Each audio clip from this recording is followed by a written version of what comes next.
Oh, this feels so good. All right. We are on. Welcome to Elevate Today podcast. Today, I'm with a phenomenal guest. This is Victor Jones. He is a father, a husband, a coach, and a mentor. This is the mentor of my mentor. This person has influenced so many people through who you've been able to influence, who's influenced others. So it's a huge honor to have you here. Guys, I give you Victor Jones. Welcome to the podcast. Thank you. Thank you so much. That's a hell of an introduction. I'm impressed by you. I'm super impressed by you. So I'm excited to get the podcast going. Excited to get it done, but super thankful I'm on here and just thank you. I'm excited to be in your presence. I feel the same way. Like, it's really cool being able to do this and hearing different names as I'm learning how podcasting works and learning how I want to encourage and influence and use a platform to share a message to be impactful with it. And like, you're one of the names that's reoccurring out of the kind of family I want to have, the kind of mission I want to fulfill, the impact. Like, you're like kind of the grandpa to me, and I'm barely meeting you today. Yeah, it's crazy. I mean, I was talking to Daniel. I've been talking to Daniel about you for a while, and it's just watching your growth, and just seeing how our circles are kind of enclosing and coming together. It's like you're part of us. You're part of our tribe. Like, and it's very refreshing to see a young woman kind of with your perspective and your mentality, and it's just very refreshing to see that, to see like how you're growing, and it's just, I don't know, I just have a lot of respect and a lot of love for you. And like, it's super crazy because it's like the first time we're meeting, but I'm like, man, like, she's super dope. Like, if I could have someone hang out with my daughter, like, I would want my daughter to kind of hang out with her to see like what she's doing. Like, and that's like a big for me, you know, like, that's my little girl, my precious little girl. And she's coming, she'll be 13 this year. And it's like, so crazy. And you know, you're a girl. So now like she's into middle school and like, she's getting her little style, and like she's now kind of worried about like, hey, what do the people think of me? Like, what are these boys? And I'm like, oh man, I'm losing my little girl. But I'm thinking like, okay, if I could get her kind of connected like with Hannah or someone like Hannah, like, that's cool. Like, I could have someone on the other end, like a girl version, not of me, but like a girl version that's like has super high standards and morals and like cool stuff, you know. So that's like the highest compliment I could give you. Like, man, like, that's cool. Like, baby, like, kind of look at what she's doing, you know. Dang, that really means a lot. You Yeah. know, like at the end of the day, that is what feels like the best, to be able to help the younger generation. Definitely. And it's like, to me, it's scary because when I was growing up, I didn't have the world at my fingertips. I couldn't just pull out my phone and like ask Google anything. And like, you know, you're a girl, you're in this social media age or like this technology age. Like, technology is so great. Like, first, I could just say, hey, grandma, look at this, and send her a picture on Instagram or Facebook or something. And, you know, grandmas could like it, and that's how it started. But now it's like kids are on it all day. And it's like there's never, it's like their addiction almost. Like, you know what I'm saying? It's like their addiction, and you have to be super careful, especially with like a young girl's mentality and mind, and like, because that could like warp them, you know. So like, Yeah. that's, finding positive role models is like really refreshing to me. I'm like, oh, hey, I could look at this, and like I was telling you before we got on the podcast, like, I'll watch your dad do stuff with you, and I'm like, oh, cool, I can like pick that up and like do that with my daughter, like, Yeah. because my daughter's gonna get into jits, and she's kind of nervous and scared. Like, she's more of a gymnast, like she likes horse riding and stuff, so she's more of like a solo kind of artist. So like, she made the soccer team with pushback, you know what I mean? But she's doing well, and like, she's an honor roll student, and Dang. she's on the soccer team. She didn't want to do it. She's like, Dad, I don't want to do it, but like, me and her mom, like, you know, wanted her to do it, and she did, and she's doing great. And it's like, okay, cool. So I'm like, I didn't even tell you, but I'll watch your stuff. I'm like, okay, I can encourage her here, like Hannah said, like, you know. So it's cool. So I'm picking up stuff from you Dang, too as that well, means you know. so much. Yeah, so with what I know about you, I was like, dang, I could pick so many different like things to talk about with him, but I'm like, what is something that like a lot of people don't get to see this side of? So like, I was wanting to ask you, you have mentored men, like a lot of young men. Yeah.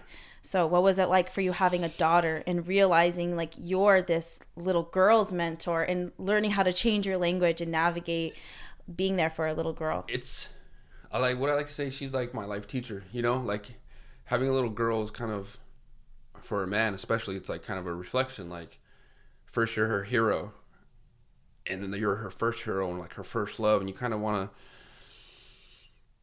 give her what you didn't have, or I always say, protect her heart and protect her mind. Like, they're in line, and that's so important. You know, as you know, I'm the oldest of five, and I helped raise my little sister, so I had a little bit of experience with it. But having your own, you're like, oh man, like here she is, like my little bundle of joy, and it's like, okay, I'm gonna protect her from this, I'm gonna protect her from this, but at the same time, you have to let them live. Like you can't over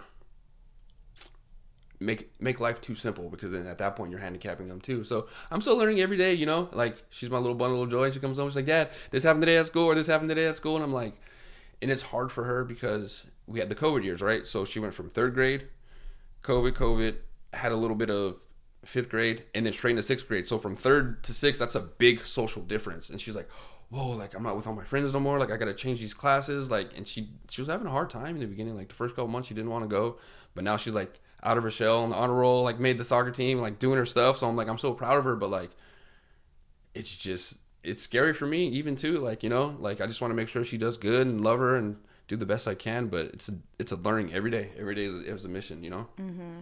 I feel like every single man should be gifted with the experience to be the father of a girl. Yes.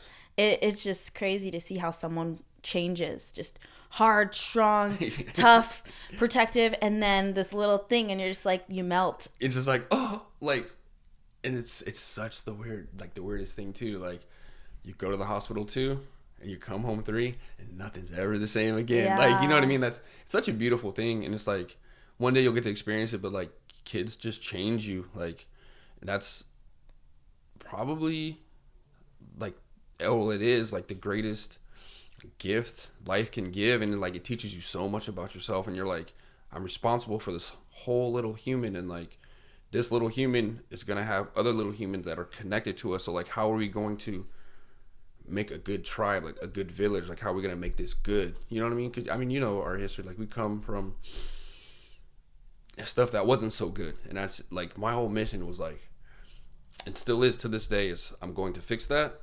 So now my kids don't have to deal with that. So then my grandkids don't have to deal with that. And then their kids don't have to deal with that. And that's like, as a man, that's my whole mission. And I think that's why like me and Daniel connect as well. Is like, we have that same mission. Or like men I connect with, they're like, yeah, like I see that. Like that's what I want to do. Like I want to be great.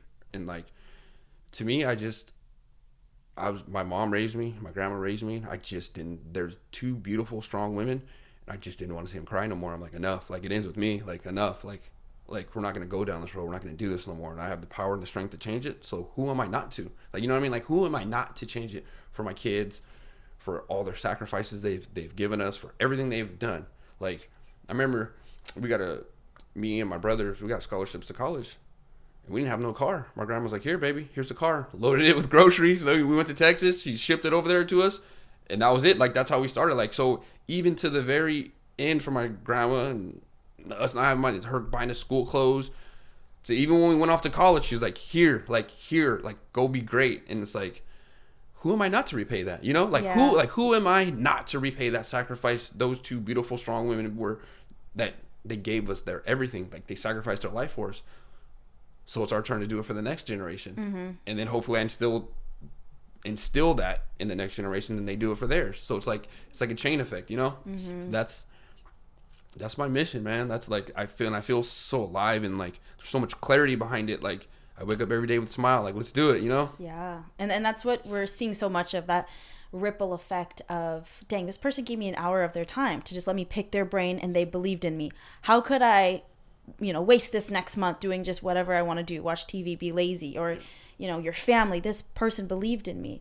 It's like enough of that can change someone's mentality to change their whole life. And it's so crazy because, and you'll see when you have kids, like, they're little sponges, so they're always watching you. So I'm like, damn, like, I don't want to be lazy today, but I'm like, oh, I don't feel like doing this. But I'm like thinking, like, no, I gotta get up, I gotta do it. Like, my son's watching me, like, my daughter's watching me, like, my son's 4, so he's like on my hip everywhere I go, like, Dad, oh, like, he wants to wrestle and play, and like, it's like so cool. And I'm like, this little guy's watching me, like, I have to instill like this worth ethic. Like, this little guy's gonna make sure our name lives on. So like, what do I want to pass? What do I want to teach him? Like, he'll see me do the ice bath, and I was like, oh shit, I seen Hannah do the ice bath. You know what? So I'm gonna do the ice bath. Then we got ice bath. And my brother did it, and then I see Daniel doing it. I did it, and he'll sit there with me. I'll show you a picture. He'll sit there with me, and he's like, Dad, can we go do the ice bath? He's like 4. He's like, Dad, I want to go do the ice bath with you. He'll put his toe, and he's like, oh, it's cold, but he'll see me get in there, and he's like, okay, Dad, like Dad's going to the ice bath. Yeah. Like he's gonna close his eyes and like get strong now. So like he's like already processing that. Already like, okay, like my dad's doing, like I want to do that too. Like so, it's like it's just a super ripple effect, and like what you put out like comes back to you, and like me helping D, or like D helping you, like, and now I'm here, and now it's like it's just a big ripple effect, and it's like, man, how could I be lazy? Like, bro, I just watched Hannah get up and fucking do the ice bath, or I just watched Hannah get up and like go work out or go train someone, and I'm watching Daniel. This is Daniel's 3rd podcast of the week, and like he's still working and still doing all this. Like, how could I be like, I can't be lazy now. Yeah. Now you guys, it's like reversed. You guys have like inspired me to. I'm like, man, I gotta be on my stuff. Like I gotta do it, and it's like it's a beautiful thing. I'm like, and like even Carrie's doing an ultra. Like what? Like you just got into powerlifting. Now you're gonna run what? Like you're gonna run 100-mile race? Like that's like, think about that. Like I'm like, all right, cool. I'm gonna do like a half marathon. I'm gonna do like, and I'm thinking like, well, fuck, if I do half, I might as well do a full. And then she calls me one day and she's like, Vic, I'm like, what's up? She goes, I'm turning 40. I'm going to do a ultra. I'm like, badass. Like, what's up? Like, maybe I'll run like 10, 13, 14, 15 miles with you. I'll be your spotter. Like, I'll help you. Like, what's up? I'm ready to do it. Yeah. So it's just like, how could I be lazy? Like, you know what I mean? I can't. Like, and it's like, it's a beautiful thing, because discipline and just getting after it every day is the way. Like when we look up in 5 years from now, you're like, Hannah, you remember when you first started your podcast? 5 years from now, like look at it now, like look how much it's grown, and like we're seeing it with Daniel, like in real time. Yeah. Like in real time, we're watching it, and like it's such a blessing, and it's so cool, It's really cool. And it's crazy because all the people that I've recently had on the podcast, and it's true. When you're around that, you are obligated to do your best, to keep showing up, and it gets kind of tempting. Like, you influenced Daniel, you influenced me, dang, like what else? Now you get to do it with your kids, and it's a beautiful thing just to witness the ripple effect. And I just want to say thank you, because you didn't have to like take that, or like you didn't have to receive that, but you did. Now it's like cool, man. Now we have like a young cool female, like she could inspire like cool young females, because I started like I just wanted other men not to feel like, I just wanted other men to feel strong. Like, hey man, if you had a dad issue, like you don't have to be like your dad. Like if something wrong happened, or like you could be strong, like, you know what I mean? And now we get to add that other component with like you, with Carrie, to like, now I'm like, hey Carrie, like I'm having a problem with my daughter. Or like, I'll ask my fiance, like, hey, I'm having a problem with my daughter. Or like, I'll be like, hey Hannah, like, how do I navigate this? Like you're a girl, like a young girl. So like, can you help me with this? I don't have the insight. Like this is my first girl. So like just being able to do that, like that's so cool. That only strengthens like the whole tribe, like the movement, So far, people listening, like they know you as like this mentor, this coach, this highly influential stocks guy, bagger man, Yeah. But for people that don't know you, can you go in with a little bit of like your childhood and the challenges you faced growing up? Sure. So I'm from the east side of San Jose. My mom and dad, this is kind of where I kind of get my strength from. God bless my dad. He passed a few years ago, but he had a substance use problem. And that was kind of the demon of our family. Like there's 5 of us. My mom was a very strong woman. Like I said, my grandmother and my mom helped raise me. My dad was, in and out of prison, back and forth. He worked hard, like, and he tried. It's just, he had an addiction demon, and from that, he really wasn't there, because he was dealing with his stuff. He was either in prison or just not there. So like I'd say 12 years old, it was me and my mom. I mean, I would 12, what's your 7th, 8th grade, 6th grade, 7th, 8th grade, somewhere there. So my daily routine was I'd get up, help my brothers and sisters get ready for school. I'd walk, drop them off at school. Then I'd go to school. Then I'd get off of school, middle school. Then I'd go pick them up, take them home. My mom had to go to work. She worked nights. She worked at a bar. So I would help them do their homework, help them get in bed. And it was a whole process. Like that was my life. Like, so from 12 to 18, like I was the little man in the house. You know what I mean? Me and my brother Jeremy, like we're the little men of the house. And it's like, that's very it makes you grow up fast. You know what I mean? Like, you don't have a really much of a childhood. Like, it makes you grow up fast. Like, I really didn't drink in high school.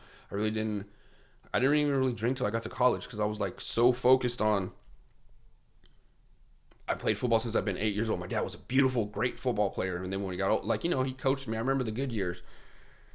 So I figured I knew my only way to get to college was to get a scholarship. That was it. Like, that was, if I didn't get a scholarship, I was not going to college, and I knew that. Like, that was it. Like, there was no other way. So I worked so hard, so I couldn't risk that on drinking or anything. I mean, I got drunk like maybe once or twice in high school, and I'm not saying for anyone not to do it. Like, you should live, but that was just the way I came up, you know. And I remember, like, I would do so good, and I would, like, but I was small. I was like 150 pounds. Like, I was just a small kid. But long story short, I ended up getting a scholarship. But before we get there, it was like, there's a lot of life lessons in that and becoming a dad. Like, I remember Friday nights in high school, I would have a good game. I would get my name in the paper, but I would be reading the paper Saturday morning at Target because I'd go to work because I'd have to have my mom pay the PG&E bill. Like, you know what I'm saying? So it was like, I'd read my stats in the paper, like, oh, cool. Like, oh, but I'm like at Target, like being a little cashier or something, you know? But I knew there was an ends to it. Like, I knew, like, mom was working hard. I had to work hard. Like, so those values were instilled in me young. And it was like, I wouldn't change that for the world. As much as I would want my parents married, the beautiful 3 kids, you know, the whole storyline, that wasn't my story. And I can't change that because it molded me into the man that I am today. Yeah. And that ripple effect of that is helped build everything we're building. Like, you know what I mean? And it's like, there was long, hard, crying nights. Like, we grew up on welfare. Like, there wasn't, like, and I'm proud to say that. Like, but now I've turned that struggle into 6 figures. Like, I've turned that into the good career I have, my brother's career, my other brother's career.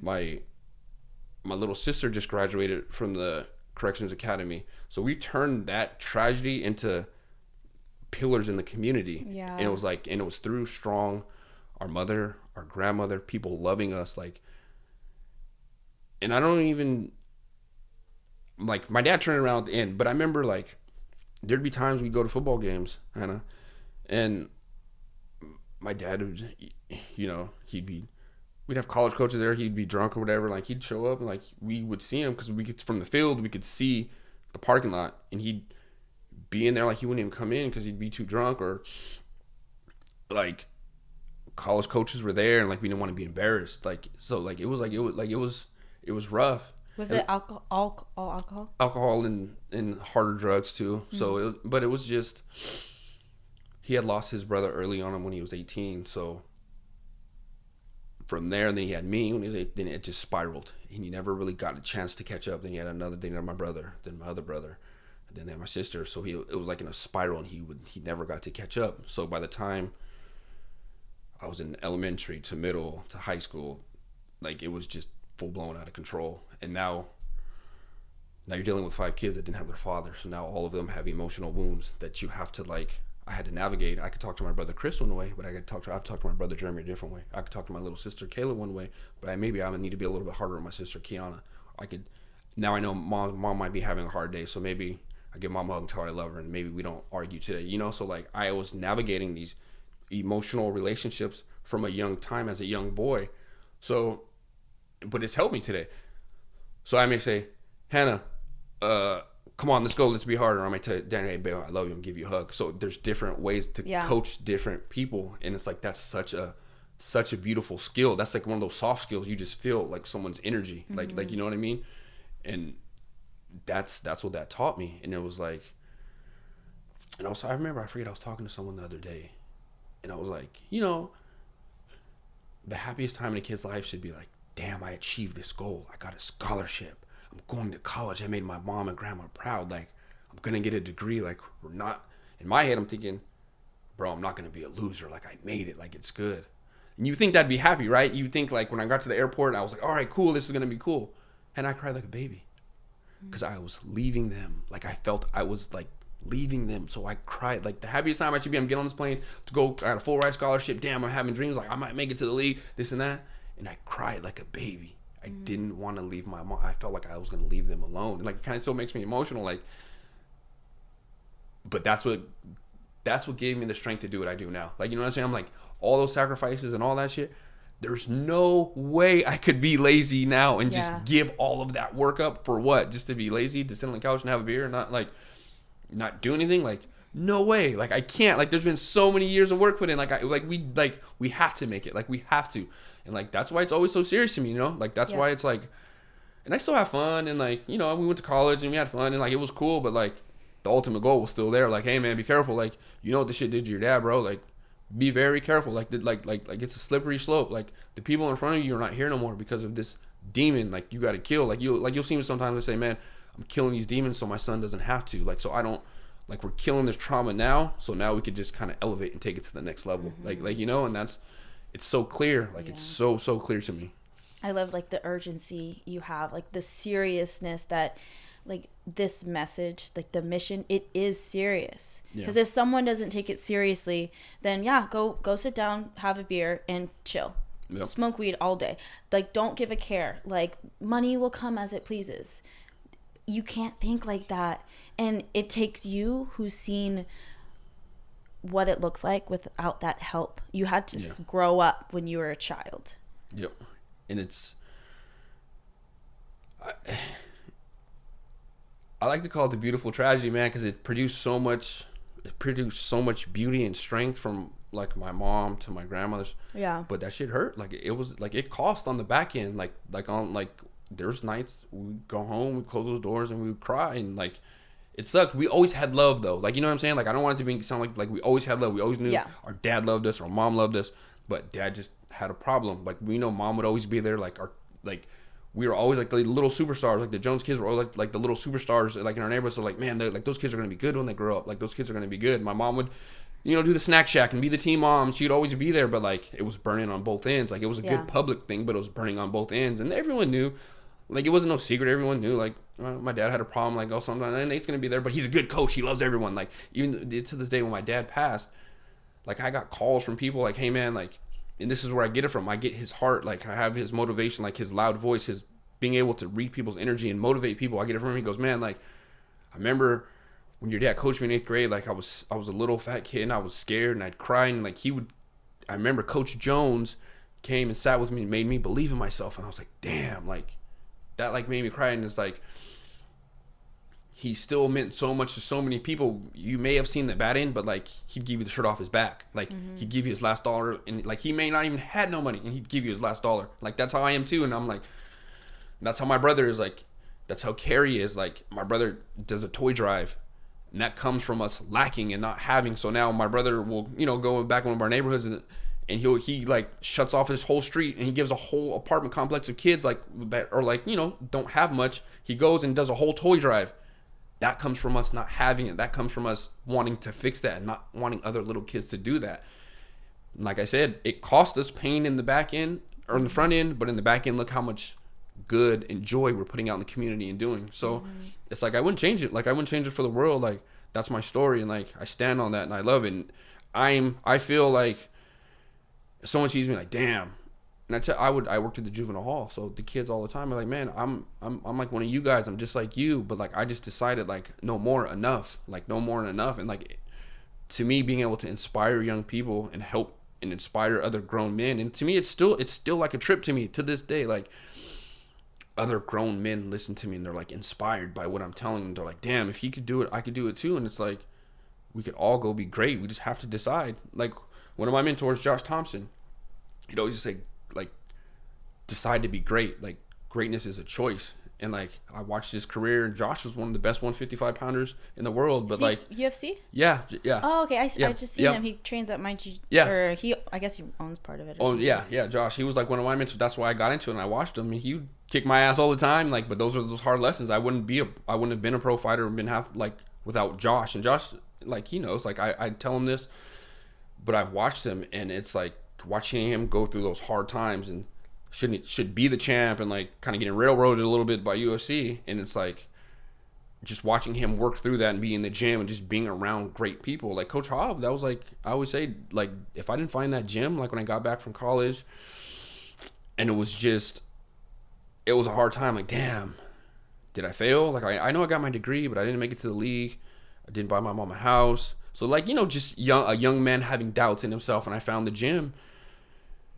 And that's where I met Daniel and Justin. But, like, that gym helped me. Like, those hard knocks, going in there, getting my head beat in, losing in jiu-jitsu matches, but helping redefine that strength I needed. Like, that was, like, such a good thing. And I always tell Coach Hov to this day, like, that gym saved my life, man. Like, because when I got out of college and I'm like, okay, what do I do now? I'm not playing football no more. Like, I'd go to work at the juvenile hall and I'd come home and I'd sit there, like we're talking about, I'd sit there and have a beer. And I'm like, this is not it. Like, this is not going anywhere good. So when I found the gym, that was like, it was really, really eye opening. And I was like, I've been a huge UFC fan, and I was like, dude, I could do that. I know I could do that. Like, I know I could do that. I'm athletic. I know but then again, like, and you'll see, you just started training. I'm watching you train. It's a scary thing. And eventually the bug's going to catch you and you'll be like, okay, I'm getting good in jits. Oh shit, I'm getting better on the pads. Dude, I know I can beat that girl. I know I can. And then it's an itch. And it's like, it's such a good thing. But like, it all encompasses, like, from that beginning of knowing hard stuff, doing hard stuff produces such good results. Like, and I learned that early as a kid. Did I want to walk my sisters to school at, like, in middle school? No, I probably wanted to be with my friends or doing that. But I knew that was like, it was a bigger, greater mission. And like, that was a thing that was etched in my mind and my brain early on. Like, hard stuff produces good results. So if you just do it, it'll be cool. And like, I'm still working on that with my daughter. My daughter's like, she's a kid. She's like, oh, Dad, I don't want to do this. Like, I'm like, baby, but if you just do it, like, we've complained about this for like 20 minutes, and it would have took you 2 minutes to get it done. Like, you Yep. like, Yeah. But it's a young thing, and that's that's where we grew up, man. It's like, it was rough, but it produced so much strength. Like, I get it, but now, as being older, you see it in people's relationships. You see it, like, maybe my mom will have a difficulty with this, or my sister will have a difficulty with this, or like, so now as adults, we're kind of fixing the emotional stuff behind it. Now it's not no more. Everyone has good jobs and like we graduate. And as weird as this sounds, I know this is gonna sound weird.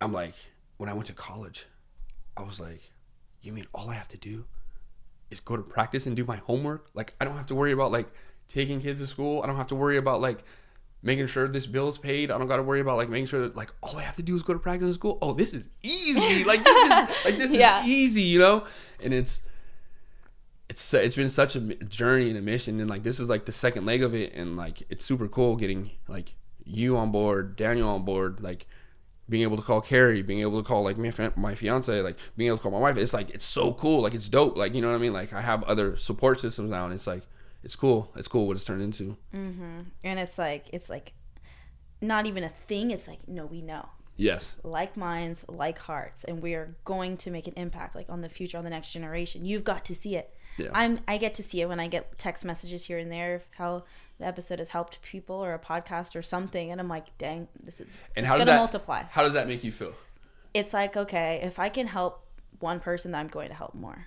Yeah. And for reasons like something that you notice that I really admire is your ability to have compassion for things that you haven't been there, but you can have compassion because you understand. Like, what I'm talking about is how you say with your dad. Your dad went through, he lost his sister, you said? My uncle. He lost his brother at 18, yeah. I kind of went away from the question. I'll come back. But like, when someone goes through something that difficult, there's nothing like it. I've never lost a sibling. Have you ever lost a sibling? No, I haven't. And it's weird. I like where you're going with this thought, because me and my brother, we kind of had spirited conversations behind this. And I would tell him, bro, like, I don't know if I'd be this man if you left me at 18. I don't know. Mm-hmm. So, yeah. But yeah, go ahead, continue. Well, I think like something that in order to win after terrible things happening to you, you have to understand that, like, it wasn't, it wasn't your fault. It's not what you did as a son. It's what he went through, and the inability to go through like the trauma and be like, all right, maybe your dad didn't have someone like you that's like, okay, let's sit down. This sucked, right? This hurt. This is the worst thing that can happen. Death taken from someone is just wrong, but your dad didn't have that. And what's crazy is like you are what your dad needed. You're breaking generational curses. That is so important, because it's all like, well, what are you going to do now about it? Who's helping the people that are the ones that are getting the trauma? Yeah. Because if no one helps them, they're going to hurt other people. And it's such a nasty cycle. And I watched it, and like, that's like dope. Like, thank you. Like, I would like to feel like he's proud of me and I've turned into what he needed. Like, and it's like all the other Jones men in front of me. So I'm the oldest Jones. So like, I realized it. And I think me and I'd like to say, we were talking about like Reiki and stuff earlier. Like, my grandma's kind of like my spiritual creature. Like my dad's mom, that's like my grandma Joan is like my super spiritual creature, because my mom had to work when she was young. So when she had me, like from 0 to 6, I was with my grandma Joni every day. So she got to like those very, very formative years. I watched her take care of families. I was with her, and she talked to me a lot. Yeah. And it's like, that's where the love and compassion comes from. And it's like, and it's just, I kind of always knew I was going to, like, I just felt I was going to be on this mission, because I watched her take care of people. Like, I like to say, she's a fixer of things. I like to say, I'm the fixer of things. When there's a problem, like, people would come to me, and like, because I'm the oldest, so I would like fix things. And being able to motivate someone, I found early on, like, I had a knack for that. Like, I was always like I was a captain in football, or like the captain of like the amateur fight team, or like, and so I was always able to just even more recently, I was in my friend or my cousin Curtis's corner, and I'm watching him walk out to the ring, and he's nervous, and I'm like, it wasn't the rah. I was like, keep calm, like breathe, and just calming him before he walked in there. So I've always kind of had that knack of being able to do that. And it's like, and that comes from my grandmother, because I watched my grandmother do it. I watched my grandmother, everyone who had a problem, she'd go to my grandma. She's like the matriarch. So I was kind of being trained from a little boy to kind of do this. Yeah. And it's like, she, my father passed, she kind of psychologically passed the baton and said, okay, son, here, like, I've given you all this, you know what to do, now go do it. Mm-hmm.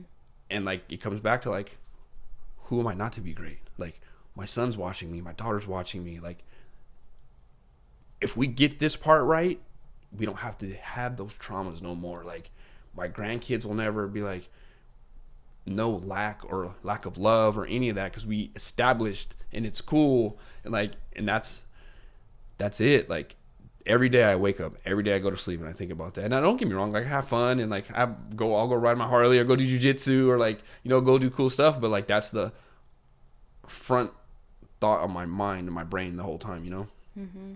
And like, can you imagine, you actually probably wouldn't be that happy if you couldn't do it. You're completely right. Like, clarity is such a thing. Like, when you know your mission, like, okay, I woke up today, I'm gonna get up, I'm gonna do this podcast.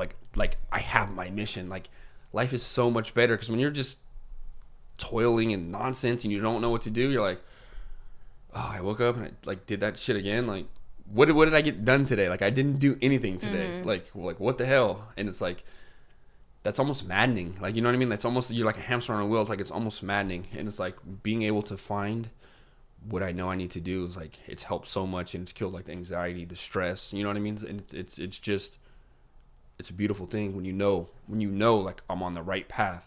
Like, don't get me wrong, sometimes there's doubts. I'm like, oh shit, am I doing the right thing? Like, maybe should I went left when I went right? Like, maybe I should have made this decision and not that. Or like, but then it's like, it's all feedback. Kind of write down like, oh, okay, I know not to do this next time, or I know how to talk to this person next time, But I'm still learning as I go. And like, you and Daniel, like, you guys inspire me. Like, you guys, Carrie inspires me. Sometimes I'll call my mom or grandma, like, hey, did I do this one right? Or like, hey, what do you think about this? And I'll still get their input, So it's a beautiful thing, And like, a lot of people like look to motivation, or like look to me when they just need to talk. Like, and that was my dad. Like, anyone could just walk up to my dad, like, from a bum on the street to like the president of a CEO company, could just sit there and talk to him. And he could talk to anybody. And like, whether I'm at work and I'm talking to people on the other side, or I'm like, I just talking to a stock guy worth millions of dollars, like, I could hold my own. And that's where I kind of thrive.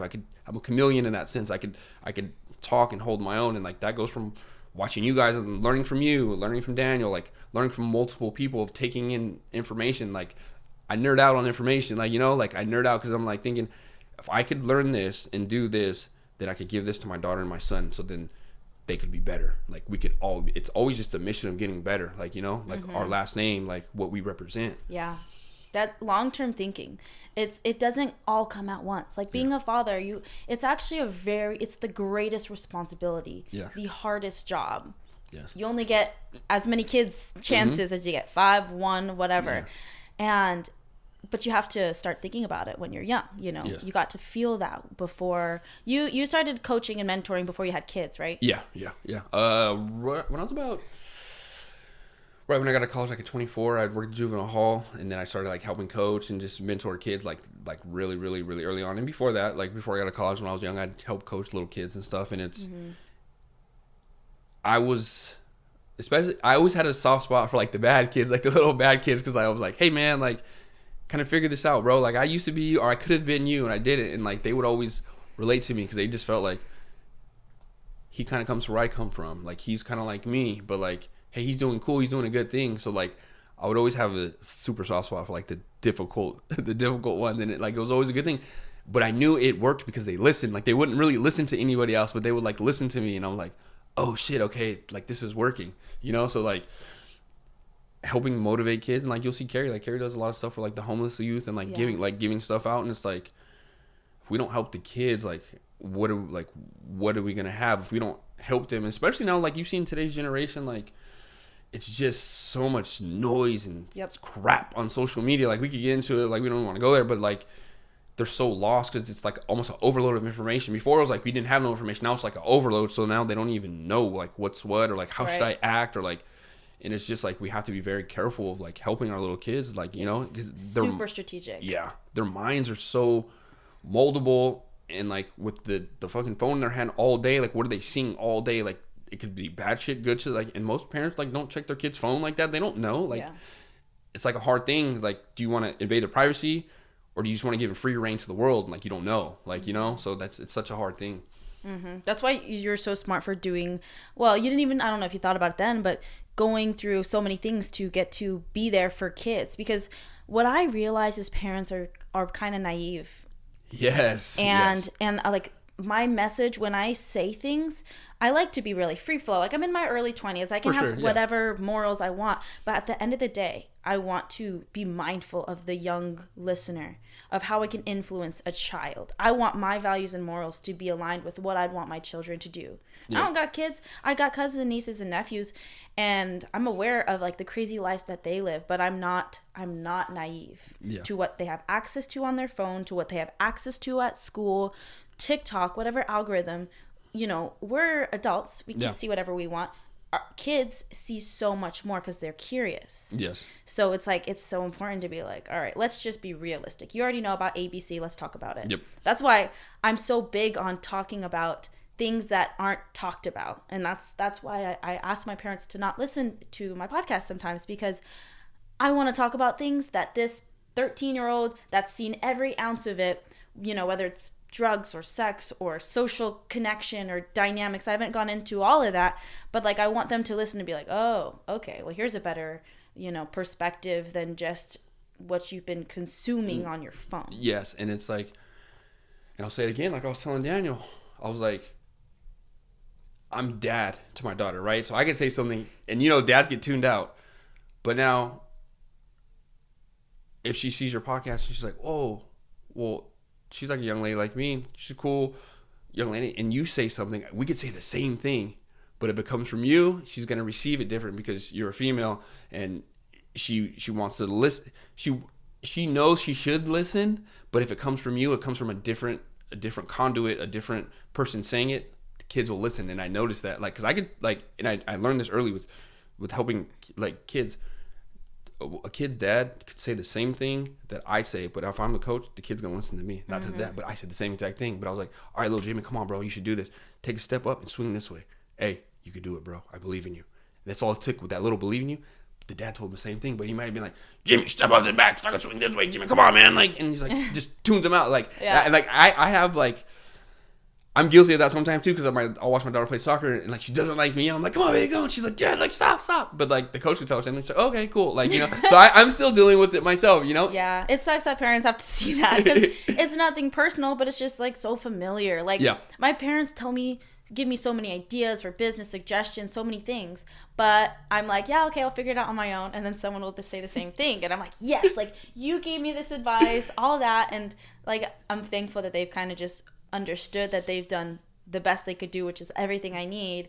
But as like my own individual, I want to get it from different places. Exactly. We're going to figure it out. And like, we all go through that, right? Like we all like, damn, mom was right.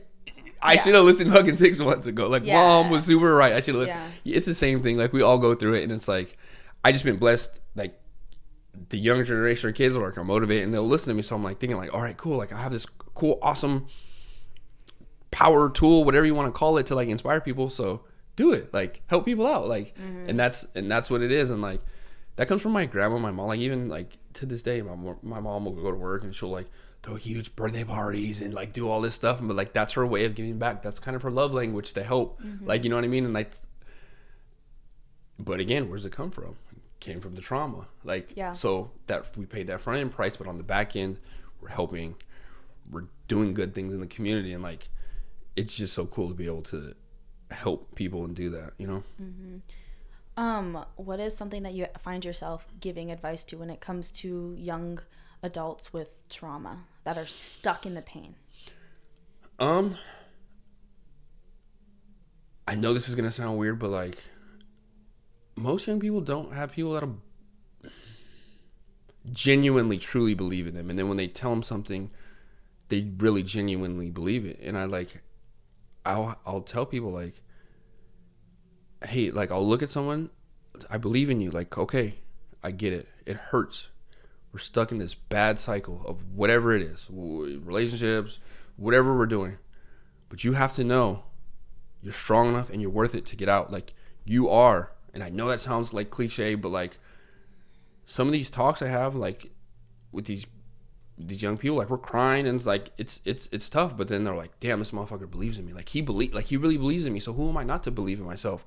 And then, you know, it may be a bumpy road, but like just having someone genuinely say, I believe in you, you could do this, you have potential, and no, I'm not gonna let you waste that on just this. I may call them for 2 weeks in a row, like, what's up? Did we do what we're supposed to do today? We did it, right? Good job. I did too. I'm with you on this mission. Come on, let's go. And it's like when you have someone to do that for, like when they know someone genuinely believes in them, people usually move in the right direction and do what they need to do, you know? And like a lot of people just don't, like you said, parents are naive or don't know what to do, or like I don't know. And they don't have an older person that genuinely believes in them, genuinely wants to see them win. And like, I think that's where I excel, because people could kind of feel my energy and like, yeah, like this dude really like wants me to win, you know? He really cares about me. And that's what I found like most young people just need, is like people to like, they're just lost and don't really know what's going on, because life's hard. Like sometimes shit's hard. Like it really gets hard. But when they know people believe in them and they love them, it's people usually move in the right direction, do what they need to do. Yeah. There's so much power in that. And everyone sees that you can't trust people. Like, people are hurt. They're going to hurt you. They're going to backstab you. And I'm like, yeah, but I'm like, I'll take it. I got a strong back, you know? Yeah. Because, like, at the end of the day, that love without, you know, you don't have to give me something for me to love you at first. It's love. It's belief. It's like, I want to see you win. That kind of heart is so rare. Like, when you say me, Carrie, Daniel, you, like, we're all part of it. It is wanting to see people win so genuinely, whether it's because you were shown so much love, you know what it's like to live without, or you've just seen so much brokenness in this world that it's like someone has to be the one that's like, I'm going to give you so much love. Yes. With intensity, with urgency.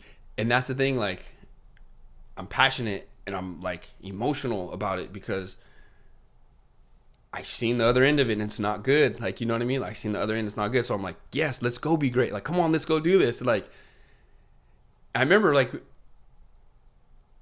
and Daniel's a very, very good example of this. I remember, like, during fight camps, Friday, like, I'd get off of work, like, at 5:30 in the morning, and we'd go run sprints at 7. Daniel didn't have a fight, but my brother was running our sprints, Daniel would be there bright and early with me just to run sprints with me, just to motivate me. And it's like, he cares. Like, he cares if I do good in this fight. Like, he cares. So I'm going to show up even though I'm tired. I just got off a 12-hour shift. Like, damn, I'm tired. I'm going to go and I'm going to run these sprints as hard as I can. Because he showed up and didn't have to. Like, he didn't even have to come. He's out here on a Saturday morning through, like, his own time just to make sure I'm doing good. Because I'm the captain of the amateur team or the pro team or whatever pro fights or whatever we were doing. He just came out there and showed love. I'm like, damn, and like, that's cool. Like, that motivates me. Like, who am I not to go hard? Like, you know, and that's how I feel. You know?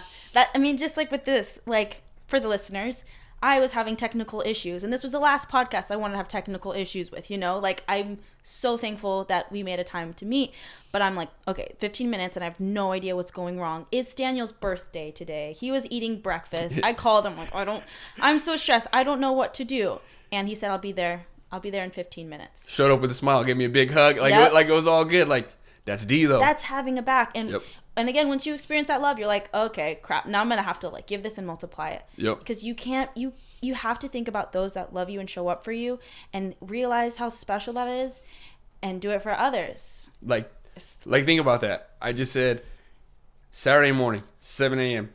D was what, 21 at the time, 22, 23. He was young. He might have been out drinking or whatever.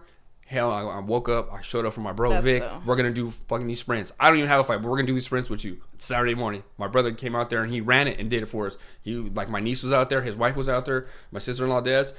And it was like everyone pouring into, like, I'm going to make sure, like, Vic does good. And, like, when you do that and you give it back, like, it's such a beautiful thing. And, like, now look, Daniel had his podcast. Now you have your podcast. And it all, like, came from a thought. And, like, where I cherish and admire you guys, like, when I say something, you guys execute on it. And, like, that's such an amazing quality for a young person to have. Because you might be like, oh, shit, I don't know. I think I'm going to do a podcast in 6 months. I'm going to make sure everything's ready. Like, you just hit the ground running and said, cool, I'm going to execute. And that's one thing that I really, really admire about Daniel. You tell him something, he's going to execute on it, and he's going to figure it out, and he's going to keep running and keep doing it. And, like, I remember the podcast first started. Now, look at his podcast now.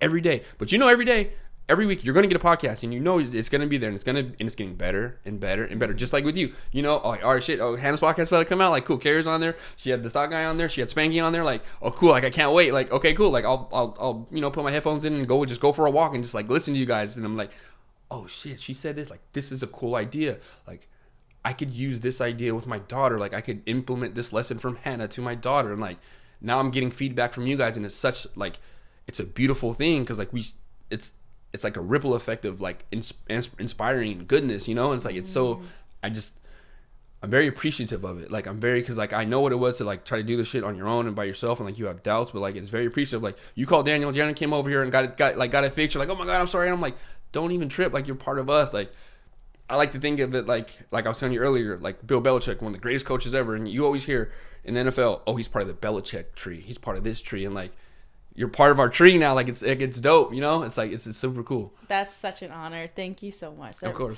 Yeah, it's really special to have people like you, and especially in the Bay Area, because I kind of had this false mentality. I'm like, everyone here, they're just workaholics. They don't want to, like, gather. They don't want to be all happy and joyful. Like, when I go to San Diego, it's like beach vibes. Everyone's happy, whatever. But then I've been meeting this new group of people, and I'm like, all right, we're going to make our mark in this area. Like, if people want hope, I want to represent that, because there's enough hopelessness everywhere. Oh, for sure. So what do you like the Bay Area better or San Diego? I like San Diego better. I mean, I like sunshine. I like good weather all the time. I like the beach. I like how social everyone is. Everyone is just like, it's all one big conversation. You'll be in line, start talking to someone. And that's more my personality. But because of the people I've been meeting due to this podcast, and then also just my family, I wouldn't give that up for anything. I could move to San Diego. I tried to. It didn't really work out with what I wanted, but having this podcast gives me so much life. Having someone like Daniel to access, like, yeah, we're friends. We have so much fun all the time, but he teaches me stuff. I call him when I need help. To have mentors like you, and now like Carrie, like now I got to get involved with whatever she's doing with Enhikement. Yep. And I'm like, yeah, no, I'm a sponge right now. I'm a kid sponge. Anything that I can learn, I'm just hyped about it. And there's nothing more fun than learning. Like, the beach is great, but learning's better. Yeah, definitely. And it's like, You kind of sound like me. Like you're nerding out on the information. Like, you know what I mean? You're Yeah. just taking it all in, and you have great mentors and you have like great people around you. And then the cool thing for me is like, okay, cool. Like I was good. Like Daniel's the next iteration. He's good. But think about how much better you're going to be, because then he learned from me. You know what I'm saying? You're learning from all of us now. So it's like you're going to be even better than we were. And like that's the mission of the coach. And my dad would always tell me this. You're going to be good, son. But you know what? Your little brother's going to be better. And then you know what? Your little brother, he's going to be the best because you learned from me. Then you take the lessons, you give it to him. Then you give it to him. And that, to be a good leader, you want the next person to be better than you to keep it going. And like that was one of the main things I learned from my father. Always tell someone you love them when they leave, because you never know when you're going to see them again. That was big. Wow. And leave a place better than you found it. And that's my thing. Like those are like two of the main things. Like leave a place better than you found it, and always tell people you love them when you leave, because you never know when you're going to see them again. As soon as you walk in, you see you can be like, man, I love you, bro. Like, I love you too. And like you don't see that a lot. Like guys don't really do that a lot, and that's me. But I mean, me and him have been through some shit. Like we've had family personal calls. We've lost in front of 1,500 people in fights when everyone you love is there, and you walk in the cage and you fucking lose, you get knocked out. Or you go in there and I went in there and I knocked people out, and 2,000 people there watching me. So we've been through like those ups and downs, dark times, crying when we won. Like, damn, I should have stepped right when I stepped left, and this fucking guy clipped me. Now I'm done. Or like, damn, that worked. Coach said step off and shoot that right, and I fucking landed square on his chin, and now he's out. And it's like such a high level game of chess. So it's like, in battling those emotions, like I always tell people, they're like, man, what was the hardest thing about fighting? What was the hardest thing about fighting? And I'm like, was it the weight cut? Was it the going there? Was it getting punched? Was it getting like, to me, all of that was easy. The hardest part, and you'll see when you like doing competitions and stuff, when you're in the back. It starts when you get to the venue. It starts when you get there. And then you get to the back and you see like the list. Okay, Vic, you're in the red corner today. Cool. See the blue corner. All right, cool. You're the 8th bout. Like, all right. Oh, shit. Here we go. Like, all right, here we go. And then you start warming up and you're doing good. And then, all right, they call the first bout, second bout, third bout. 4th or 5th, you start to pucker up a little bit. Like, all right. It's getting good. You start warming up. Then, all right, Jones, you're on deck. All right, here we go. Jones, you're walking. You're walking from the back. Walk out there. And from that walk, from the locker room to the cage, 90% of fights are won or lost. No way. If you can't control, if that shit starts to get spinning downhill, you're already beat before you get in there. But if you're spinning and it's uphill, and it's like, and you're just free flowing and you're free and you're in your zone, you're going to go have a beautiful, beautiful performance. And I felt it both ways. And there's only been like, from all the times I played football when I was 8 to fighting to wrestling to all my sports endeavors, I've only been in the zone, like in the zone 2 times in my whole life. And one of them, when I walked out with the fight, and I'll show you the picture, you see Daniel behind me singing, I'm walking out, the team's behind me, and I was like the main event of like on an amateur card, and I'm like, I'm at peace. And I walked in there and I had one of the best fights. Like I helped avenge a loss to, like, Justin had lost to this dude, and I helped avenge it, which, he's a cool dude now, but like it was just, I felt peaceful, and like those were the only times. And that's kind of how I gauge life. Like if I can know I could sign up, quote unquote, for a life or death competition, and I know I could go do that, and I could step to that and go do that difficult thing, no matter the outcome, I went and conquered that fear. There's not much in life that scares me anymore. Like, there's not really much in life that scares me. And that's my own personal trauma, personal demons, personal stuff of wanting. I can't inspire you guys and say, go do difficult shit, hard shit, and not put myself through it. Like, I can't be a hypocrite. Like I always say, lead from the front. And that's leading from the front. And then we did it. And then, then you watch Daniel go out there and fight, and he's like, damn, my brother did, like I could do it too. And like my brother wanted to fight after me, so then my brother has like one fight, and he went in there, and I remember he had to fight some guy. He was like in the Marines, he was a purple belt in jiu-jitsu. My brother had trained for like, I want to say, like, my brother's just big and athletic. He trained for like maybe like 2 months and was like in there and had a fight, and he won. He knocked you out, knocked you out. But he's like, damn, my brother's fighting. I want to go do this. Like, I want to do it too.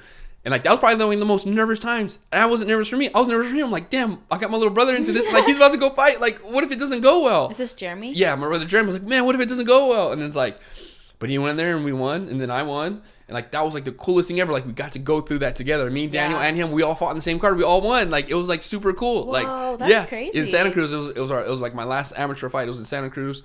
Coach Hav had like did this whole thing. Coach Hav and Coach Travis did this whole thing. And there was like a lot of us fighting, and like me, Daniel, and Jeremy fought, and like it was like a beautiful, like you guys all won. Yeah, it was a beautiful thing. That's the special bond. It was cool. So it's like we've been through those tough things, or like D calling me about family stuff, and I'm like, hey, here's this, and this, and this, or do it this way, and it's like, so we have those deep connections as men that love each other, like because it's hard to tell someone, it's hard to explain that feeling of winning or losing in front of like everyone you love, and you put it all on the line, but you have to go through that to see what you're made of. So if a real dire situation happens in life, if I always equate it to this, if someone breaks into my house and tries to do something to my family, I know I'm not going to freeze, and I'm going to protect my family and do what I need to do, because I've already conditioned myself and walked to that cage 10 times, no matter if I won or lost. When that time comes, and I knock on wood, and I pray it never does, but if somebody comes to my house and tries to do something to my kids or my wife or anything, I'm going to step up to that challenge, and I'm going to fiercely and violently attack it. And I'm not going to have no doubt. I'm not going to worry about it. And a lot of people they have that doubt. They don't know what they would do in that situation, like because they've never even put themselves to do anything hard. Like they've never even tried anything hard. Like so, like how do you know how you're gonna react? And I just can't have that uncertainty. Like I can't. Like I can't risk that. I need to know. Okay, this is what's gonna happen. This is what you do. Now go attack it. That's it. Like, and most people don't have that. And it's like, and I think that's why a lot of people are like, kind of unhappy because they've never tested themselves. Like they don't like they've never tested, and like, yeah, is it gonna hurt? Is it gonna hurt to go run this fucking 5 miles? Yes, it's gonna hurt and it's gonna suck to do that ice bath. But you know, you're a workout person. After it, like that runner's high, or like that after workout endorphins, nothing like it. Yeah. Like, you know? Yeah, it's so true. And with the whole fighting thing, it's crazy how, like, you know, you can win a fight. If anyone were to walk into your house, you could destroy the guy. You'd win. Many wouldn't even move. That's why I think everyone should do some sort of MMA, just so that you don't freeze. Yes. Like, that's the worst thing you can do as a human. Oh, that's such a big thing. Like, that fight or flight, the frozen in fear, like, oh, I'm just going to let it happen, not do nothing. Like, that's so important. Like, I'm so glad you hit on that, because people don't even know what they would do. And that's so sad. Like, you have so much potential in this human body for movement and everything. And, like, just try, man, you know? Yeah, and that's why I love promoting girls doing jiu-jitsu, because, like, at the end of the day, I love it for a really grand reason. And sometimes I'm like, why am I so obsessed with this? Because it is exactly what it is. You're wrestling with guys and girls. Sometimes it's uncomfortable. But then I'm like, when I get new girls coming in and they're like, I want to try it, and you can just tell they don't know what to do with their body. Yeah. And we get in certain positions and they're just limp.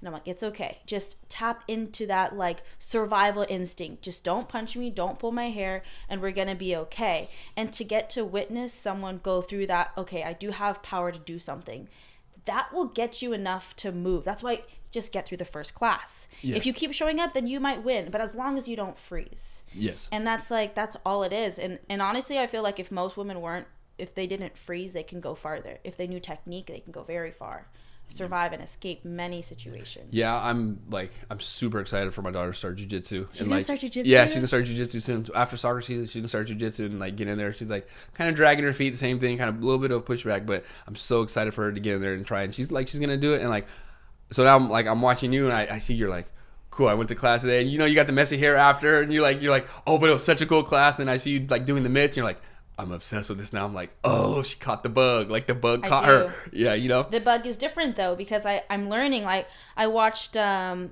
of the guys spar at Ant Dogs, and I just love it. It's like, it's entertainment for me. Oh, yeah. But I realized, like, I don't want to fight. I don't want to be in a ring and get hit. I'm down. I'll probably will, like, get involved or whatever. But I want to see other people. I want to see girls do it. I want to see people realize, like, their own power. Like, that bug is I want to learn everything so I can teach everything. Yeah. Especially to women, because a lot of women in, like, the fighting industry, they're well known because they're amazing killers. They're fighters. They can fight any girl. But I'm obsessed with teaching, getting anyone into it, because it's so life-changing. It's like and Jiu-jitsu is kind of like life. Like, you have to show up and it's going to suck, but then the rewards are going to come through doing the difficult. And like, that's a journey of life, right? Like, that's what life is. Anything worthwhile, it's gonna suck. Like, it's just gonna be new at first. You're not gonna know how to do it. You're gonna be like, what the hell? But then eventually you're like, oh, I got a little better today. Oh crap, like I didn't tap out as many times today. Like, oh crap, like I hung with a purple belt and I didn't get tapped. Oh crap, I tapped this dude Literally. out. Oh, okay, I got tapped twice, but I got 3 taps today. Like, you know what I mean? So it's like, and you don't even count, but you're just like, I'm getting better in this position. I didn't get choked out in this position like I used to every other time. Like, you know? And it's like, it's so cool because that's like the same thing with stocks. Like, oh, I got a little better. I didn't lose this trade.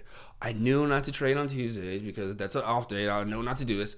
Okay. Oh, shit, I won. Oh, I won. I didn't lose. Like, I'm up 5,000 this week instead of I was down 25. Like, you know what I mean? Those just little increments, but that's everything in life. Like, you get a little bit better because it's the hours and the time you put in, like the focused hours and time you put in. You know, not like the BS or like whatever. Yes. It's like the focused time you put in, and like jiu-jitsu forces you to be all in. Like, someone's trying to strangle you. Yeah, you could tap and say I'm out of it, or they're trying to break your ankle, or they're trying to do it, and it's like it's the most gentle, savage art, and I love it. Like, it's like a beautiful thing, and that's life. What is life? It's a beautiful, violent thing that you have to show up to, and you have to love it, and that's what jiu-jitsu is. It's a love. Like, it's in such a great thing. Wrestling too. Like, wrestling's good. I wish I would have got into wrestling earlier, and my son is gonna wrestle early. He's gonna I'm gonna get him in. I'm gonna get him in with my cousin Jacob. So he's gonna go in there. He turns 5 in August, so he's gonna be in there. He's little. He's gonna be in there, like, 'cause, you know, he'll run around like, oh come on, Dad. It's like, so like I want to get him in, but definitely I'd say jiu-jitsu and wrestling are 2 things I would recommend for young people. When you're in the wrestling mat for 9 minutes, you got 3-minute periods or 2 or whatever when they're kids. Your whole objective is to take him down. His whole objective is to take you down, and there's nowhere to run. Like, there's nowhere to hide. It's mano a mano or woman on woman or whatever, and it's your will against my will. There's not a wall either. That's different. It's like that. To me, that is probably like, sparring sucked, jiu-jitsu sucked, but the toughest day at AKA, everyone knows, is Tuesday wrestling day. Wrestling's the hardest sport. Wrestling, everyone knows, okay, I'm in for it today. You have killers in there. I mean, you had Cain Velasquez. We had Russian champs going there. You had Helen Markolis going there, Olympic gold medalist. You had multiple guys, especially when DC was getting ready for John Jones. Like, you had high level guys. You're like, all right, this is going to suck. But then when you do it, you're like, whoa, I got better. Like, and you watch Khabib and Islam in there, and you watch Josh. You watch all these guys. Like, I was a sponge, and I took in from them. And, you know, Tuesday's a work day. Put your hard hat on and come. Tuesday at AK, that's a work day. That's a wrestling day. Like, that day is going to suck. And I wish I would have, like, I barely started wrestling after college. I wish I would have been wrestling all throughout high school, all throughout, like, as a kid. Because what does it teach you? You have to be on weight. You have to eat healthy all week. We have this match at the end of the week. We have to go travel. So I know I need to, like, eat right, sleep right, make sure my body's good. And you're learning that discipline from a young kid on. And, like, you have to be careful, though. You don't burn out. Like, you have to be careful. You get it. You don't burn out. But those life lessons, like, the hardest fights I've ever had to fight, where I've either won or lost, was when I had to fight wrestlers. Because I know I could crack, like, you know, I'm an athletic striker. I could crack this dude. Boom. But if I crack him, he's right back walking in my face. Like, he's right. Like, it's not going to stop. And you're like, can you deal with that pressure? And what is life? Can you deal with the pressure and elevate? And, like, that's why, like, I'm going to get my son in wrestling early and my daughter in jiu-jitsu, because those things, like, and even some of, like, the most successful people, my cousin, like, he's very successful real estate agent, Jason Palomino, wrestler all his life. Those hard lessons, like, they transfer so well to life. And, like, that's one thing I wish I would have did when I was younger was wrestle. So I'm gonna get my son in there early. Yeah, that's crazy. That's the worlds I saw. My oldest sister, she did Japanese jiu-jitsu, got her black belt. Nice. And my brother started wrestling when he was like 5 or 6, and I'm just familiar with, like, the smell. Like, weekends, you're in a tournament just with just so many people and mats everywhere. And I got to see that. Like, I got to see a very healthy, intense work ethic and a lot of discipline. And it gave me this outlook on life. Yeah. It really is a sport. And you could tell that, like, that discipline transferred over just by what you're doing. Like, your morals, your movement, like just the person you are, you could tell that discipline transferred over, and that's like such a beautiful thing. Like, and like I said, like I was telling you earlier, I'm taking lessons. I'm watching you, like you work out with your dad, and you're like, oh, cool. Like you like the first time I got in the ice bath, like my dad told me how to do it. Like, you know, he showed me to do it. I'm like, okay, cool. I'm picking that up. I'm doing that. So it's like you could see that transferred over, and those are beautiful lessons that kids need. Like kids, they may shy away from it or be like, no, I don't want no discipline, or I don't want no structure, but that's what they really crave. Like that's what they really crave, the structure. Like I know at Tuesday I'm gonna get up, I'm gonna go to this practice, I'm gonna do this, and like they're like, oh, okay, cool, it's a routine for them, and then they're in the routine. Like that's when they strive more, you know. Yeah, like talking about my parents, like I'm obligated to do better than them, you know, because that's what they could want for me as their child. But everything I've done is something that they would do. It's just along the same arena. My dad's all fitness, my mom's all health, and they both aspire to like motivate people. So it's like kids, they just do what their parents do. Yeah. Unless they have to intentionally say, I will not do what you do. Even then, you could focus on it so much and become that which you didn't want to become. Yep. Or you do it out of resentment and you're just trying to avoid bad. But with that, like, my dad didn't give us the choice to not work out. My mom, I would be like, Mom, I don't want to work out. I don't want to. And she's like, you can choose what you do when you have children. But in this family, we work out at 4 as a family. And so I didn't like it until I had the choice to not work out. And then I'm like, I need this in my life. Yes. I need this. Yes. And then like even with ice bath, I did cryotherapy at my gym and like that was cool and whatever. And then my dad got into ice baths. And the first time I did it, I was miserable. I hated it. I didn't even post it because I was like that embarrassed. Yeah. And then I did it again both times. Like my parents were there. My dad was just like, you can do it. You're strong. Yep. Believe in yourself. Stay there. I walked out. The second time, again, he was like telling me Bible verse, just like, you're strong. You can do it. And then I did. And it's just crazy. Like, I want to be that. Yes. I want to be an example for someone else. They don't have, no one has to be your children. Blood doesn't mean a lot. Anyone can backstab you, blood or not. Yeah, Anyone can be impacted by you Yes. and influenced, blood or not. Just people do what they see. Yep. And it's like, and I watched that. That was one of the things I was like, when I watched that happen, I'm like, and I watched the progression to do it. And then I went and got an ice bath, and then my brother went and got an ice bath, and now we're all doing it. But I'm thinking like, it was like a ripple effect. Okay, not off topic. What's easier for you, the cryo or the ice bath? Cryo's very easy. Wait, that's what I thought too. You can wear clothes. Yes, that's what I thought too. I'm like, cryo's like so much easier. You just step in there, okay, even though it's technically colder. To me, the ice bath's more difficult. Because the ice bath is very invasive. Yes. Like you can wear gloves. Yep. You can wear like socks. Yeah. You wear headphones. Yep. So really, like, you can get friction and warmth from your hands. Yeah. And the ice bath, like, it's just every ounce of you. It tests your weakness. I haven't done it in a long time. Yeah. But it's just shocks. I think maybe you've seen that I had an ice bath party for my birthday. Yeah. Isn't that so adorable? That was dope. Like, that was dope. I'm like, dude, that's hella badass. Like, that's hella bad. Like, and that was like super cool. That's when I was like, all right, she gets it. Like, she gets it. She understands it. I was like, Hannah's dope for that. And that, like, just who does that? Like, who has an ice bath on their birthday? But like a disciplined person who's like, all right, cool. Like, I want to do something cool and like elevate and like. And people came and did it with you. Like, that was a dope part about it. Yeah. I had one friend and she had no idea. And I was like, oh, you're wearing jeans. I forgot to tell you we're going to work out and do ice bath. And she's like, all right, I guess I could have expected that for you. Yeah. And she did it. And she didn't want to. But I was like, you'll be so proud of yourself after. And I got to like be there with her, encourage her, and to see her come out of it after. She was like, I can't believe I did that. That's all it is. It's to do something that you don't think you can do and doing it and realizing how much more you're capable of. And tell me, how did that make you feel? Like, I got my friend to like get a little better. Like, did that make you feel so good? Oh my gosh. Well, because like they're my friend because I love them and I believe in them, and something to represent it for both of us. Like, like you can do it. Like you can, like I kept reminding her, this style of workout, athletes would have a hard time with. This ice bath temperature, athletes would have a hard time with. You're just doing your life. You're not an athlete, and look at you. Like it feels so good, and that's why I want to do another one because I've met more people. Okay. So that's gonna go down. Yeah, that's gonna be cool. Now, let me know. I'll be here next time you do it. Like, let me know. Yeah. Like, it'll be cool. Yeah, it's so cool, and everyone has to like seeing everyone's reaction. Multiple people all at once. It's like to have that energy of like we're all going through it. Just like going through a tournament together. You go through the pain together, and you go through the wins together. And if you get out, it's okay. Yep. That's everything in life. Losing and failing isn't that bad. No, it's not life or death. People are gonna, the lead up to it, but then like after that weekend, people are like gonna forget about it. So it's not that big thing you put in your head, and that's what I'm learning too. Are you gonna do any jiu-jitsu competitions? Yeah, next weekend. Oh, okay. So this is gonna be like a gym. Like my UFC gym is a franchise, so they're gonna get other gyms part of it to come together.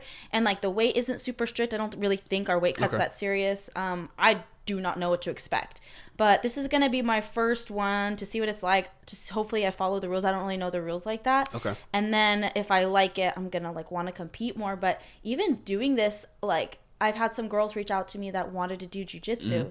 And I'm like, okay, yeah, come this day. I'm going to be there this day. But I'm like, well, I have a competition, so I'm going to be with you as much as I can, but I also have to get my rounds in. Yep. I want to get the pressure and make sure I'm getting better with technique.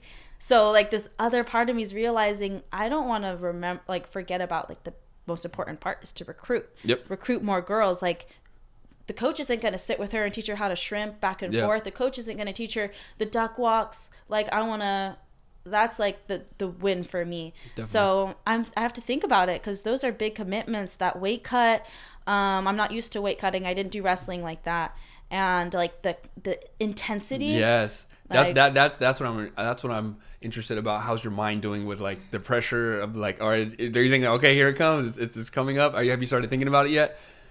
Started to feel the pressure about it yet? I can't think about it. Okay. Yeah, I think the fact that I don't really know too much of what to expect is nice. The fact that it's like within my UFC franchise, so there's going to be a lot of like people where it's their first time, cool. and I'm like survival instinct. I'm going to go in there. You took something from me. You hurt my mom. I will destroy you. Like that's like that'll get me far until I learn. Until that's the first stage of it. Then you're gonna get more cerebral. And like, okay, I know what I'm doing. Like, oh, you went here. I'm already beat you to the spot. Like, but that's the beautiful part of it. But that first thing you're like, yeah, here we go. Yeah, my first competition that I did, it was like a strength competition with the UFC.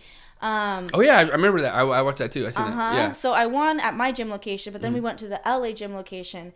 And, like, I've never been so freaking nervous. I didn't even have, like, my coach there. I had some teammates there where they were also competing. But, like, my mentor coach didn't get to, like, hype me up. So I was kind of, like, nervous. I'm like, oh my God, I don't know what to expect. And it was me and 3 other girls. And this coach, like, he came up to me and he's like, where's your coach? Like, how's your prep doing? And I'm like, it was just the people that, like, the finalists that came. And so he could just see my nervousness. So he did some, like, fancy stretching, PNF. Okay. And then he was just like, you have to tap into your mind. You need to relax. You need to calm down. And so he like really got in my head, and just like that felt really good. That really helped. Yeah. I didn't win. My legs gave out, but it was just like a learning experience. You went out there, you competed. The most important part to me is you felt the pressure and you still went and you still did it. And now you're like, oh, okay. Yeah. But like when most people feel that pressure, they resist and they back off. They're like, oh, I don't know. Like, I'm not going to do it. That's the, like, it's not the winning or the losing. It's the feeling the pressure and still going through with it. That's what like I said, that was the hardest part for me. Like when they called your name and you walk through, if you could control that 90-second to 2-minute walk, you'll do good. Like you said, I had to tap into my mind. I had to calm me down. And that's like fighting at the highest level is being able to control your mind. That's what it is. That's really true. It's like the highest. My friend just lost a fight, and he could have won, but he kind of it wasn't technical loss. It was a headbutt. Okay. But he was saying like his mental space before it, just something was off. Something wasn't right. Yep.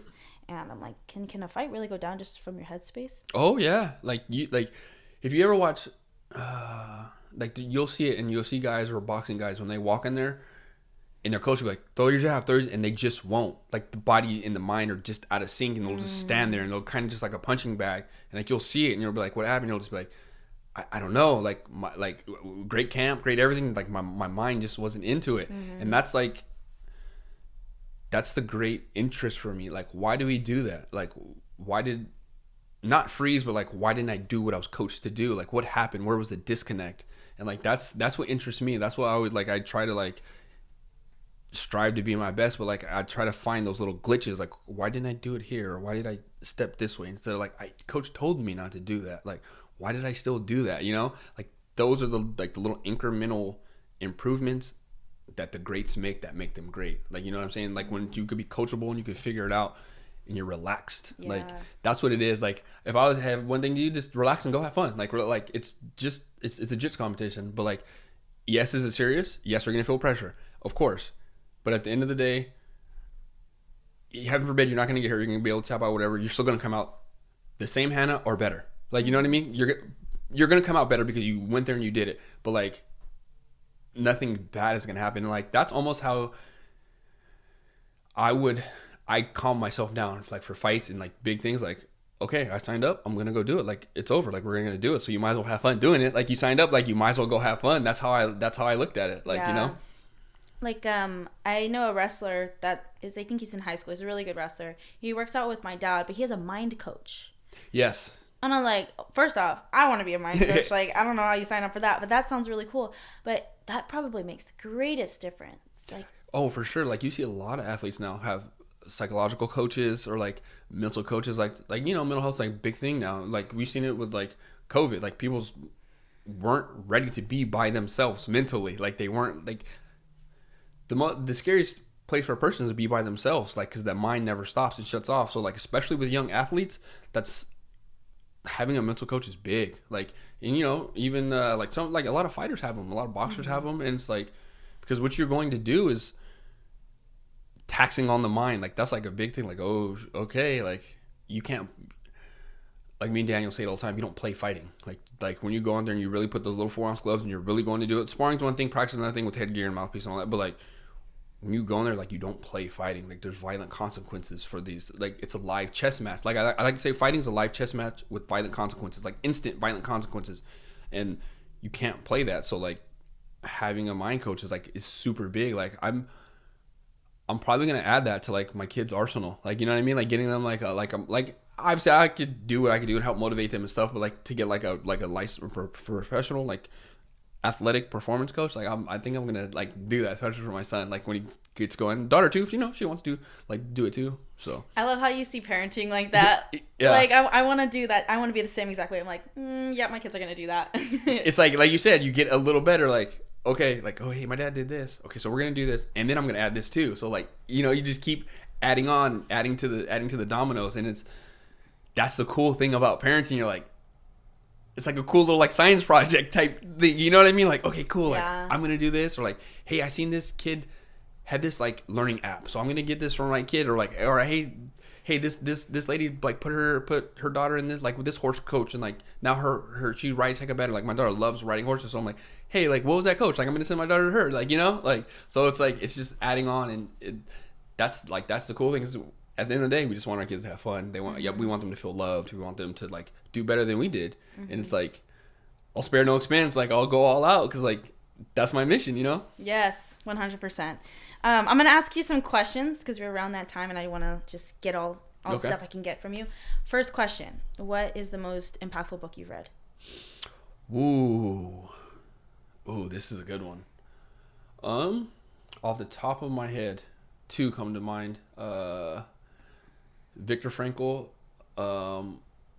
It is a Man's Search for Meaning? Yes, that's a good one. And then Jordan Peterson, 12 Rules for Life. Off the top of my head. Third, The Alchemist. The Alchemist is a good one. So those three did a lot for me, especially when my father passed.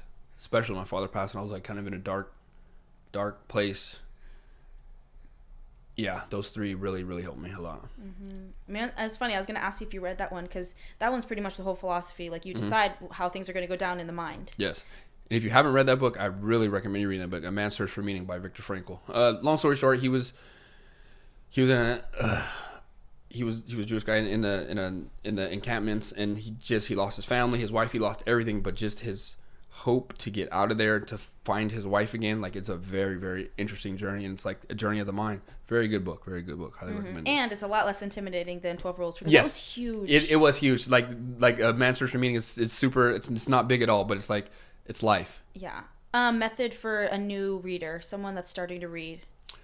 I would say just get maybe, you don't have to, I would say get 10 to 20 pages in a day. Like, and I would say just 10 to 20 pages in a day and just be consistent with it. And if you can't get your 10 to 20 in a day, at least get 2 to 3 and just take it in. I like to, if you see my books are all like highlighted and noted. Like I like, I'll write in the margins and stuff, and just take notes. Just take notes on it, and like really, you don't have to speed read through it. Just kind of take the information and be like, hey, what is this author trying to really convey to me? Mm-hmm. And like the messages are usually clear, but yeah, just maybe like 5 to 20 pages a day. You don't have to like get 5 books a month or like, just really taking the information as a beginner. Mm-hmm. Okay. And then can you give a word of encouragement for the single mom that has to raise her boys without like a father figure because, he didn't stick around or for whatever reason, and just to give her hope? I would say make sure you always tell your son you love him. Make sure he knows you believe in him.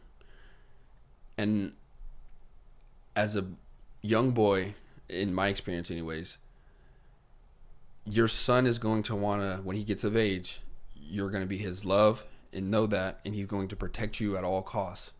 So make sure you know that's a powerful tool for your son, because you are his everything. And when he gets of age, make sure you wield that power responsibly, because he's going to protect you. And whether you tell him to do something right or wrong, that's my mom. I'm going to do it. I'm going to protect her all the way. So make sure you respect, you use that power wisely, and just be there. Just be there. Just be loving, and let him know, son, this is going to be all right. I love you. We're going to get through this. It's not always going to be like this. Yeah. And like, people love us. We're great. We're brilliant. Like, your dad leaving, that's not your fault. None of this is your fault. We're going to get through this. We're going to be stronger together. And I always remember my mom telling me that, like, I love you, baby. Like, don't worry. We're going to be strong. We're going to get through this. And I really believed her, and that's how I got through it. So just really, your son's already going to have to be dealing with enough, with the absence. Why is my dad not here? Mm-hmm. The doubt. Was it my fault? Why can't I be like other kids? Why don't I have a dad? And just you, as a single mom, tell him, baby, I love you. We're going to get through this. It's not always going to be like this. We are great together, just me and you, and really mean that. And that goes way more than you know. Like, I knew my mom always had my back no matter what, and I had hers no matter what, through thick and thin, right or wrong. It's us. Yeah. And you can't, there's no way to make up for that love. So just always re-encourage them, and always let them know it's going to get better. And that goes a long way in a young boy's life. That's really cool. That one's really cool. And then piggyback on that one, what about for the boy that has to be or that has to go through life without like that male guidance?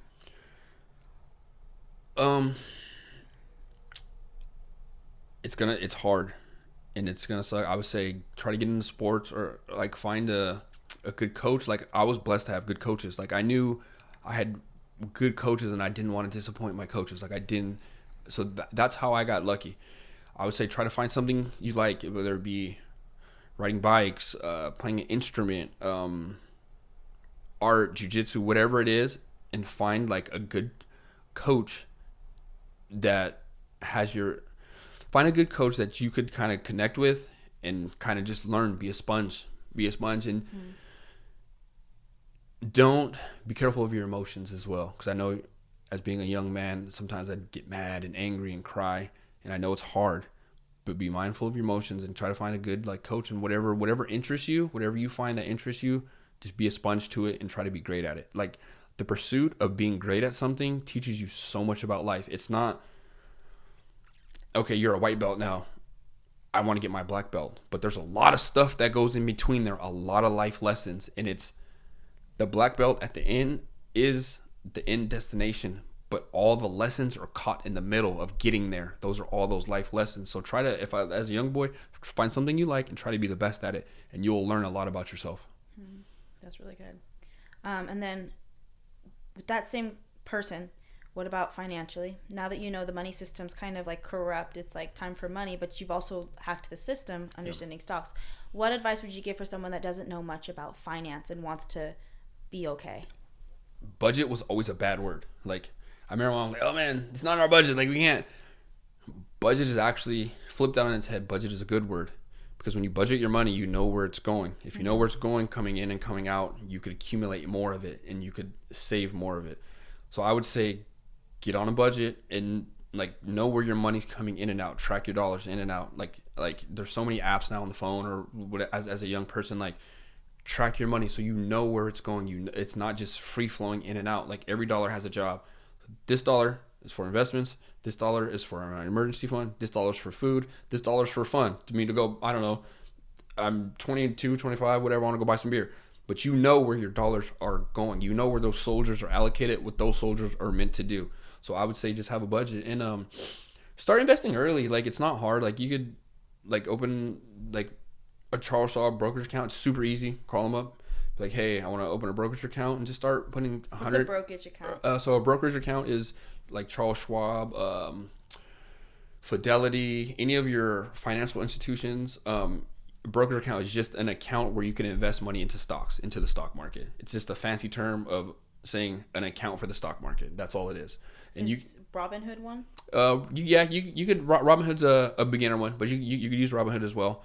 And I would say just pick like VOO. So VOO is kind of like an all-star team of the stock market. It has all your big companies in there, and it's ran by the S&P 500, which is the Standard & Poor's, the best 500 companies in America.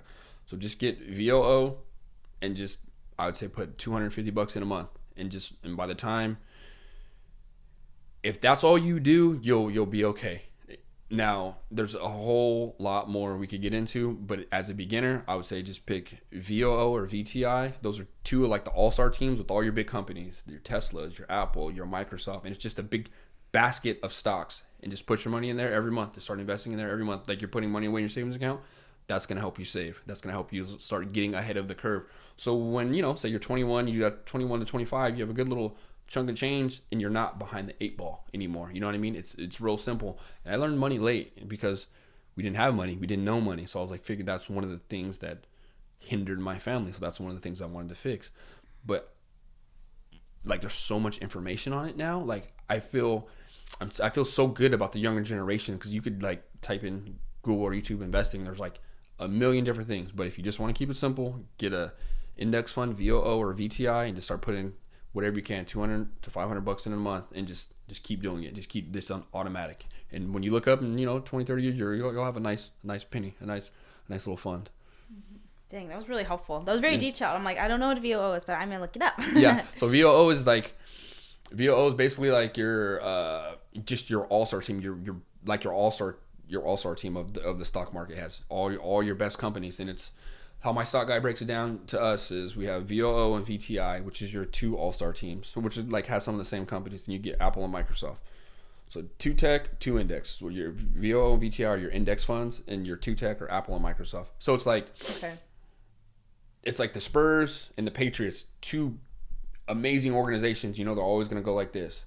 And then you have your Apple and Microsoft is like your Jordan and LeBron. Some nights they may get 50, some nights they may only get 20. But having those work in tandem, it's always going to pull it up. Okay. So it's pretty simple. It's easy. And you just get that and just kind of just auto invest. Just keep putting money in it and you'll be good. Beautiful. Well, how can people find you? You find me through Hannah's podcast or Baggerman on Instagram. I give a bunch of financial advice and just life advice, and I think I got a pretty cool feed. I think so too. I always learn something. I think I got a pretty cool feed. It's just financial advice, motivational advice. You may hear the David Goggins cussing on there a little bit or Joey Diaz, but that's the mission to get better. Yes. So Baggerman on IG. You can follow me there and for financial tips or motivation or just to be a better person. All right. Well, that was our time. Can I leave you with one more question? Sure. All right. What is your message for someone that wants to elevate their life? Do the hard stuff. The thing that you've been running away from and damn, I'm going to put in this podcast and I'm going to watch Hans' podcast because I want to get some motivation. That thing that you've been putting off, whatever that thing is, it may be cleaning your room, making your bed every day, maybe getting up, going to the gym. I said I was going to go to the gym for January 1st. Fuck, it's already March and I haven't went. That thing you've been putting off, do it every day for 30 days. And it's good. And one of my best friends in this world, he's been a drinker all his life. And he's like, all right, enough, man. I'm going to stop. Cool. And he stopped. And it's been almost a good 3 months, 4 months already. And I mean, you drink every day, good 3-4 months. And he's like, dude, this sucks. He's like, oh, I'm gonna land day this. And he's like, oh, this sucks. Got to day 60 or 70. He's like, oh, it's different. Like I feel good. Like I'm better. Like I'm down 15 pounds. Like I'm going to the gym now. And it's like, he's like, thank you for your motivation, man. And like, that means everything. Like that thing you know you should do, attack it. Like you have to attack it. Like success is not on accident. Like you don't become successful on accident. It's a very deliberate thing. Attack what you know you need to attack. Like that's what I could say. And I know it's going to suck, man. Like it sucks. I wake up every day and sometimes I'm like, dog, I don't want to do this shit today. But am I going to complain about it or am I going to get it done? Because it has to get done regardless. So I might as well do it with the smile on my face. And every day is not going to be happy-go-lucky. Every day is like, it's not like, dude, sometimes that's just like, dude, I want to go to jiu-jitsu class and get smashed today. But like, when you get done, you're like, oh, I feel better. Like, so attack it. If you told yourself, I'm going to do this at 9 o'clock, don't negotiate with yourself. The contract was written. At 9 o'clock, I got to get up and I'm doing this shit. Don't think about it. Just do it. And I want to leave you with one thing. I just want to say I'm proud of you. I'm proud of what you're doing. Keep doing it. And like I said, the biggest compliment I could say is when my daughter gets your age, I hope she has your morals. Like I hope I've taught her enough to be doing what you're doing when she gets of your age. I really, and I'm praying and I'm doing the best I can that she is in somewhat of your mold, has your morals, and is like, okay, cool. I'm doing difficult, cool stuff, and I'm learning, and I'm a sponge, and I'm like, I know what I'm supposed to be doing. So that's the one I want to leave you with. That's the nicest compliment someone's ever told me. Of course. Thank you. Thank you for having me, man. Thank you. This was dope. This is dope. We'll definitely have to do it again. Yes. This is Victor Jones. I was going to call you Baggerman. Baggerman on Instagram. He's going to be a recurring guest. He's the mentor, the grandpa mentor of my podcast. We just met today, but he's been a huge influential person for me and just what he's done for us. And yeah. So guys, thank you for listening. Keep elevating and have a lovely day. Thank you. Goodbye.